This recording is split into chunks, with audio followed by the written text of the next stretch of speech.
nelpon dan dia mau bunuh diri, suami istri mau bunuh diri gitu. Nah di sini sampai Agus tadi nelpon dan dia mau bunuh diri, suami istri mau bunuh diri gitu. Nah di sini sampai Agus tadi nelpon dan dia mau bunuh diri, suami istri mau bunuh diri.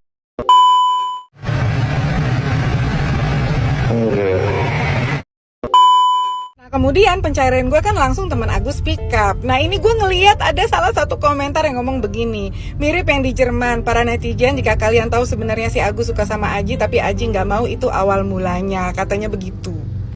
Dan gue melihat beberapa postingan Agus gitu ya, di saat dia itu masih sehat ya guys gitu kan. Memang banyak sekali postingan dance-nya dia gitu yang ya slay gitu kalau menurut gue gitu, setuju gue gitu. Tapi kan itu tidak bisa langsung merujuk ke situ. Makanya kalau kata gue mah ya, Aji atau siapa bolehlah gitu diwawancara untuk menjelaskan duduk. Farhad Abbas Official, berani gak si yayasan pengumpul sedekah sumpah pocong gak pernah pakai uang kepentingan pribadi, uang donasi tersebut? Transparan gak? Ayo, dinas sosial audit itu rekening yayasannya. Kita punya bukti ancaman dan pemerasan. Salam pandai dari Farhad Abbas, pembela hukum lemah. Dari sini kita menyimpulkan bahwa Farhad Abbas menduga adanya penyelewengan dana dari yayasan yang dimiliki Tenovi. Dan Farhad Abbas mengatakan bahwa dia punya bukti bahwa Tenovi itu menekan dan mengancam si Agus. Kata si pocong, kok aku dibawa-bawa padahal aku nggak ikut-ikutan. Salam dari Koko Hirocimot. Yang suka video saya silahkan follow dan tinggalkan komentar. Jadi guys, saya selaku dari ketua yayasan melakukan open donasi itu atas permintaan orang tersebut. Jadi saya nggak pernah tiba-tiba langsung mengopen donasikan tanpa permintaan dari si orang itu gitu. Dan saya bukan pengemis ya guys. Saya nggak pernah ngemis untuk memohon donasi ke orang. Saya hanya membantu. Ya, saya hanya membantu untuk orang tersebut mendapatkan bantuan dari semua masyarakat dan semua followers yang ada di Instagram saya. Gitu. Kembali lagi di channel Justice for All.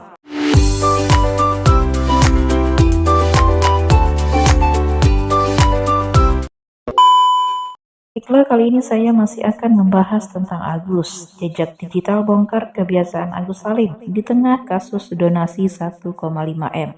Untuk selengkapnya simak video berikut ini. Jadi memang netizen luar biasa ya guys ya. Kalian pasti kan udah tahu tuh kalau teman kerjanya Agus itu kan udah nge-spill ya dia itu gimana. Jadi ada komentar, selama Agus menderita, pihak manajemen kafenya, bosnya, rekan kerjanya mana lo kok nggak peduli sama Agus, apakah semua pada dendam? Nah ini foto dari temennya Agus, udah ada yang speak up, katanya ada 5-10 karyawan resign gara-gara Agus. Jadi sepertinya Agus ini posisinya udah lumayan oke gitu, tapi dia itu sepertinya di saat dia mengkoreksi gitu ya, bawahannya dia mungkin caranya itu kurang baik gitu, yang menyebabkan karyawannya banyak yang gak suka dan akhirnya kena mental, bahkan banyak yang keluar seperti yang kalian lihat.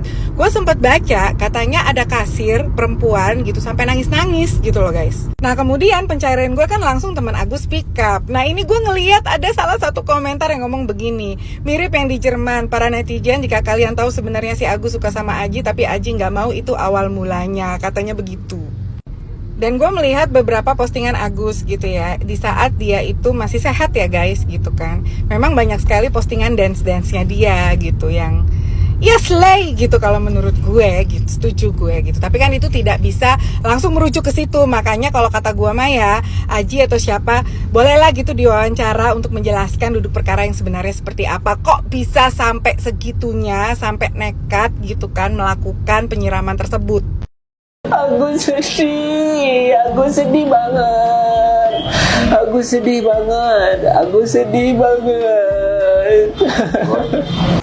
Ya kalau misalnya Agus sedih kali, kenapa uangnya nggak langsung ke mata? Hah? Kalau Agus sedih kali, menderita kali, kenapa nggak langsung ke mata?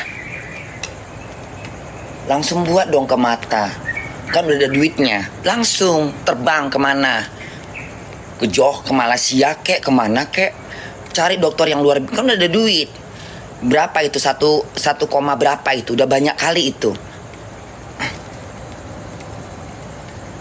Nanti kalau misalnya ada sisa duit itu baru digunakan untuk apa? Untuk buka usaha kek, untuk apa? Mata dulu.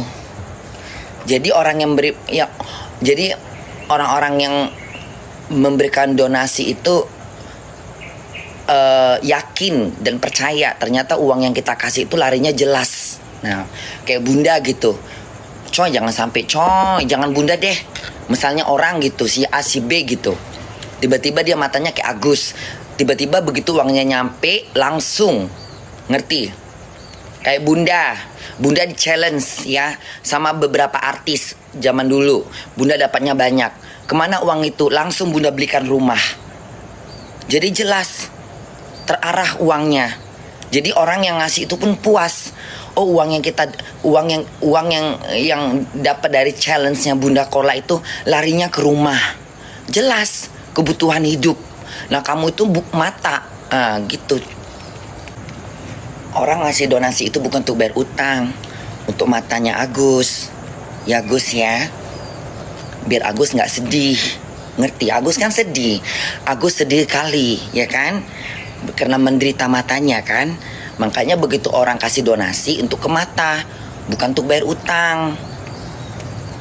Bang Densu nalangin uang 98 juta yang udah terlanjur dipakai sama Agus dan keluarganya. Biar apa coba? Ya biar kelar lah, karena kalau nggak gitu ini masalah nggak bakalan kelar-kelar. Kalah jadi arang, menang jadi abu malahan.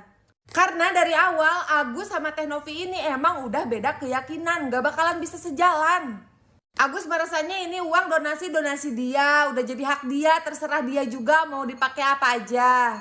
Sementara Teh Novi merasanya mengumpulkan donasi itu dari awal emang untuk pengobatannya Agus, bukan buat kepentingan pribadi.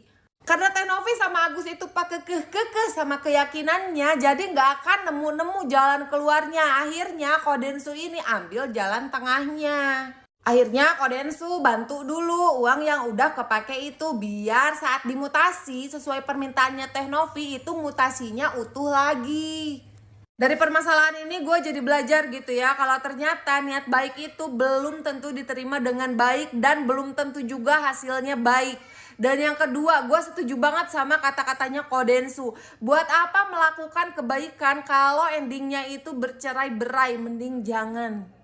Sudah pada lihat podcastnya Densu sama Teh Novi belum? Ya, nonton ya toh, gregetan toh, ya kan? Pasti gregetan toh, gregetan. Seorang Teh Novi aja sampai sakit hati dengan perkataannya ya. Si aku sedih itu ya kan. Apalagi si Aji ya kan. Guys, tolong ya, dari sini kita bisa menyimak hati-hati kalau ngomong ya kan.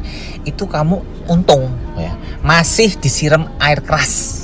Untung ya Gus ya, belum dicor ya toh. Kamu kok udah dicor, tinggal tulang-tulang sama semen. Bener nggak?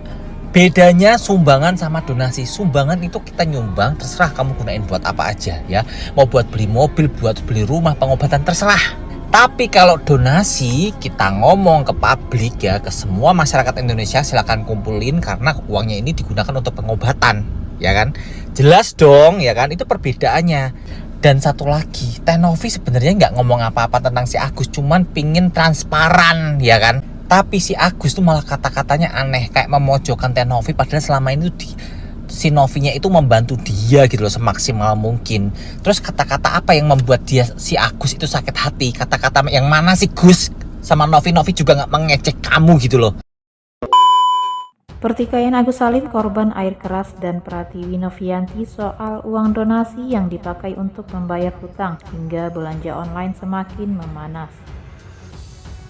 Bahkan kini juga beredar potongan video jejak digital Agus Salim yang ternyata hobi joget di TikTok. Agus Salim korban penyiraman air keras rupanya kerajinan membuat konten joget. Nampak dalam video Agus Salim bahkan pernah joget berdua dengan laki-laki sebelum disiram dengan air keras. Bahkan kini juga beredar potongan video saat Agus Salim memohon kepada Pratiwi Novianti. Agus Salim menjadi korban penyiraman air keras oleh bawahannya Agi 18 tahun di Jalan Nusa Indah, Cengkareng, Jakarta Barat. Akibat disiram air keras, Agus mengalami luka bakar 90% di tubuhnya. Bahkan mata Agus Salim juga menjadi rusak. Setelah dirawat di Rumah Sakit Cipto Mangunkusumo, Agus Salim mengaku mendapat kendala dalam proses pengobatan. Pratiwi Novianti berniat membantu dengan mencarikan donasi untuk pengobatan Agus Salim.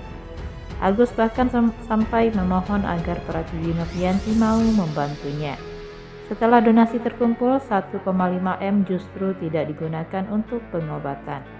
Agus malah mentransfer uang donasi itu sebesar 98 juta untuk bayar utang. Lalu ditransfer ke Elmi, istri Agus, sebesar 250 juta. Belum lagi ke rekening orang tua dan dibayarkan untuk belanja online. Setelah ketahuan, lalu donasi tersebut dipindah ke rekening Yayasan Pratiwi Novianti. Kini Agus Salim malah menyebut dirinya tak pernah meminta dibantu. Kini ia justru merasa semua yang dilakukannya akan menjadi salah. Padahal Novi hanya menekankan bahwa uang donasi tersebut untuk pengobatan mata Agus. Agus justru berobat masih menggunakan BPJS. Kini Agus malah melaporkan Pratiwi Novianti ke polisi. Atas polemik ini, jejak digital Agus Salim kini semakin terkorek. Ternyata Agus Salim getol sekali membuat konten joget. Malahan ada satu video ketika Agus Salim joget bareng laki-laki. Atas tindak penyalahgunaan itu, donasi Agus Salim sudah ditarik ke rekening yayasan. Novi berniat mengatur pengeluaran donasi untuk pengobatan Agus agar bisa dipertanggungjawabkan pada masyarakat yang menyumbang. Ia menunjukkan foto Agus Salim dan Elmi yang duduk di teller bank.